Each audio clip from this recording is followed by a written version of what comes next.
Yes mga kaibigan, once again, welcome to my channel, Christ Follower TV. At syempre, lagi ko kayong gustong batiin ng isang magandang buhay sa inyong lahat. At saan man kayo o anuman ang inyong ginagawa, sana palagi kayong nasa mabuting kalagayan. So mga kaibigan, inaanyayahan ko naman uli kayo na makinig ng salita ng Panginoong Diyos na ibabahagi ko, isi-share ko na naman sa inyo. Ang gusto ko i-share sa inyo ay ang patungkol doon sa 2 Chronicle chapter 7 verse 14. Ito mga kaibigan is yung continuation ng latest video ko na sinundan ito, yung part 1, kung saan ang sabi po doon, umpisahan ko na, hindi ko na patatagalin. Ang sabi doon ng Diyos, if my people which are called by my name will humble themselves, pray, seek my face, and turn away from their wicked ways, then I will hear them from heaven, I will forgive their sins, and I will heal their land. So mga kaibigan, napakaganda ang pangako doon ng Diyos sa atin. At ang yung dalawang puntos doon mga kaibigan ay naibahagi ko na po doon sa naunang video ko, no? So this is now the part 2 of our topic for today. So mga kaibigan, ang i-share ko na lang sa inyo yung dalawang nasa hulihan, ano? Ang sabi doon, God wants us to find Him. Yan. Kaya sabi ng Panginoong Diyos, kung hahanapin ninyo ang aking mukha. Yan. Gustong-gusto pala ng Panginoon ng ating Diyos na hinahanap natin siya. Although ang Panginoon po ay hindi po siya nagtatago, no? Pero ang ibig pong sabihin, gustong-gusto niya pala na inahanap natin siya. Kaya pala ang sabi niya doon sa Matthew chapter 6 verse 33, seek ye first the kingdom of God and His righteousness, and all of these things shall be added unto you. Yan. Ganda. Pagsikapan daw natin o pagsumakitan daw po natin na tayo'y pagharian ng Espiritu ng Diyos. At ang lahat daw ng ating mga pangailangan mga kaibigan ay idaragdag na lang niya sa atin. So, di ba, napakagandang promise ng Lord yan na talagang gustong-gusto niya na hinahanap natin siya. Paano ba natin siya hahanapin mga kaibigan? Number one step is receive Jesus as Lord and Savior. Kapag tinanggap po natin ang ating Panginoong Hesus sa ating buhay, tayo po ngayon ay itinuturing na anak ng Diyos. Yan po ang sinabi doon sa John chapter 1 verse 12. Kaya't ang sino mang tumanggap, no, at sumampalataya sa Kanya ay binibigyan niya ng karapatang maging mga anak ng Diyos. So mga kaibigan, kung pala tinanggap mo ang ating Panginoong Hesukristo, ikaw pala ngayon ay anak na ng Diyos. So, napakalaki o napakaganda ng benefits na ibinibigay niya sa atin dahil makakalapit na tayo ng mayroong kalayaan sa ating Panginoong Diyos. Sabi doon sa Romans chapter 5 verse 1, therefore, since you have been justified through faith, you have peace with God through our Lord Jesus Christ. Yan, mayroon na pala tayong kalayaan mga kaibigan na lumapit ng lumapit sa ating Panginoon, no? Number one step is to receive Jesus as Lord and Savior. Dapat kilalanin natin ang Panginoong Hesus bilang Panginoon at tagapagligtas po natin. So mga kaibigan, and number 2, kailangan nating lumapit sa Kanya through prayer. Sa ating pamamagitan po ng panalangin, tayo po ay nakakalapit sa Kanya. Kaya sabi sa Jeremiah chapter 33 verse 3, ay ito po ang pagkasabi niya. Sabi niya, kung hahanapin ninyo ako, masusumpungan ninyo ako, no? At ipaunawa ko sa inyo ang mga bagay na mahirap ninyong maunawa. So mga kaibigan, through prayer pala, kung tayo nanalangin, yun po ang proper way of communication natin sa ating Diyos, ang prayer. So mga kaibigan, palagi kong sinasabi sa inyo na dapat wag tayong magkulang sa panalangin mga kaibigan. Sabi ni Paul, uulitin ko na naman sa inyo, pray without ceasing or manalangin tayong walang patid. Ano man ang ginagawa mo kaibigan, saan ka man, bumabiyahe ka man, katrabaho ka man, ano man ang ginagawa mo, dapat yung iyong kaisipan o yung puso ay laging nakatune in sa ating Panginoon. So, ano pa mga kaibigan ang paraan ng ating paglapit sa Kanya? Pwedeng yung ating pagbabasa ng Kanyang salita, no? Yung pagbabasa natin ng Bible, kailangan consistent. Kailangan tuloy-tuloy, persistent, no? Kailangan na paulit-ulit din nating binabasa. Mayroong consistency ang prayer. So, ang sabi doon sa Joshua chapter 1 verse 8, huwag ninyong kaligtaan, basahin ang aklat ng kautusan, pagbulay-bulayan ninyo iyon araw at gabi upang masunod ninyo ang lahat ng nakasa doon, sa gayon magiging masagana at magiging matiwasay ang inyong buhay.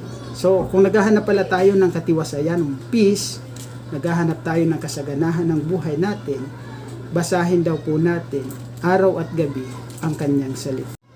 Doon na tayo mga kaibigan sa pang-apat, no? Sabi doon sa pang-apat, God wants us to stay away from sin. Yan. Ang gusto pala ng Panginoong Diyos ay lumayo tayo sa mga kasalanan. Yun ang sinabi niya. Ang sabi niya, kung hanapin ninyo ang aking mukha at kung lalayo kayo sa lahat ng kasamaan, and then the benefits, yung tatlong benefits ay binibigay niya sa atin. Ang sabi niya, unang benefit, sabi niya, diringgin ko kayo mula sa langit. So, yung ating prayer pala, madaling pakinggan ng ating Panginoong Diyos kung ginagawa natin yung apat na yon. Ang benefits noon, diringgin niya ang ating mga pagsamo o ating mga panalangin. Yan. Ano pang benefits? Sabi niya, papatawarin ko kayo sa inyong mga kasalanan. So, ang ganda ng benefits, no? Diringgin na yung iyong panalangin, yung iyong mga pamanhik sa Diyos, and then patatawarin pa ng Panginoon ang ating mga kasalanan. At ito pa yung pinakang maganda, sabi niya, panunumbaliking ko sa kasaganaan ang inyong lupain. Wow!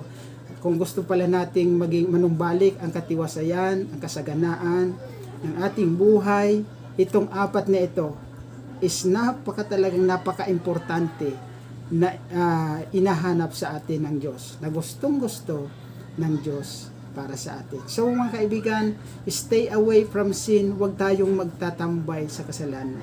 Kapag alam natin ang kasalanan na ginagawa natin, huwag na nating itutuloy, no? Kung sabi nga ni Paul doon sa Romans chapter 12 verse 1, sabi niya, ialay ninyo ang inyong sarili bilang isang buhay na handog sa Diyos. Ito ang karapat-dapat na pagsamba ninyo sa Diyos. Sabi niya, magbago na kayo ng inyong pag-iisip, huwag kayong makiayon sa takbo ng sanlibutan ito. Dahil ano po ba ang takbo ng sanlibutan ito? Ngayon mga kaibigan, kung makikita natin ang mundo, no? Talagang ang sinasang-ayunan ng mundong ito is hindi patungkol sa ating Panginoon. Napakaraming tao ngayon, mga kaibigan, busy na sa kanilang hanap buhay.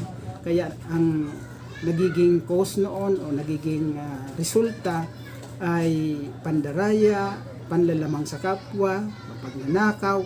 Napaka-rampant na mga kaibigan yung ganitong sitwasyon sa ating mundo. So yung mga kaibigan, bali yung pang-apat natin ay God wants us to stay away from sin. No? Alalahanin po natin na ang Diyos ay hindi nalulugod o hindi natutuwa, hindi siya masaya kapag tayo'y tumatambay sa kasalanan. So huwag na magtambay mga kaibigan sa kasalanan. Ang sukatan natin kung sa paglakad natin sa ating katwiran ay ang Biblia, wala na pong iba. Ang Biblia, ang salita ng Panginoong Diyos. Doon lang tayo. So mga kaibigan, maraming salamat sa inyong panunood. At sana mga kaibigan, na-inspired kayo. Sana may napulot kayo na lesson mula sa salita ng Panginoong Diyos. Kaya naman, lubos-lubos ang aking salamat sa inyo. So mga kaibigan, ganun pa man pala, idudugtong ko lang bago ko tapusin ang video na ito. Gusto ko rin palang manawagan sa inyo, no? Hindi na ako nahihiya sa inyo na manawagan. No, kasi 'di ba yung kung napanood ninyo yung video ko bago sinundan itong dalawang video na ito, nagpakita ako sa inyo ng video na kung saan yung lugar namin dito is talagang wala namang bagyo pero daglian o biglaan yung pagragasa ng tawag dito, napakalakas na hangin, tapos may kasama pang ulan, talagang sumisipol yung hangin. So mayroon doong isang church, mga kaibigan, na hindi naman yung talagang church sa amin, pero humingi din ng suporta, ng tulong kung pwede makapag-raise ng fund, no, mga kaibigan. So pumayag naman ako na gamitin yung Christ Follower TV na baka sakali mayroong hipuin po sa inyo ang ating Panginoon doon sa kanyang gawain, dahil nga nabaklas nga po yung bubong nila, tapos nasira yung kanilang mga instrumento. So hindi po, sa madaling salita, hindi po sila makapanambahan ngayon doon ng matiwasay o maayos. So mga kaibigan, nananawagan po ako sa inyo na kung sino po yung mayroong puso sa gawain ng Panginoon, wag po kayong mag-alala, wag po kayong mag-alinlangan na tumulong, wag po kayong madalawang isip na baka sabihin na yung inyong maitutulong is hindi makakarating doon sa dapat puntahan. Ipinapangako ko po sa inyo at ipinapangako ko po sa Panginoon na anuman po ang suporta na po pwede ninyong ibigay, 100% po, walang bawas, walang kulang, na ibibigay ko po ang suporta na yon. So maraming salamat pala mga kaibigan, naulit ko kay Simpleng Buhay TV na siya po ay nagbigay ng halagang 1,000 piso doon sa pagkukumpuni ng church. Malaking tulong po yun, mga kaibigan. Kaya Simpleng Buhay TV, hindi man kami makaganti sa inyo ng material things, amin pong ipinagpipray na ang Diyos po ang magbalik sa iyo ng talagang pagpapala para sa iyo. So mga kaibigan, katulad ng ating mga kaibigan na si Mauban Ilayas Vlog, napaka-generous heart din po yan, at si Malusia 77, talagang napaka mapagbigay din. Si kaibigan Eric Tenorio, kaibigan, maraming salamat. Yung pinakang huli mong ibinigay doon sa may namatayan, hinabol ko na lang doon sa namatayan dahil pauwi na rin kami sa aming bahay. So maraming salamat sa inyo. Pagpalain kayo ng ating Panginoong Hesukristo. Bye bye.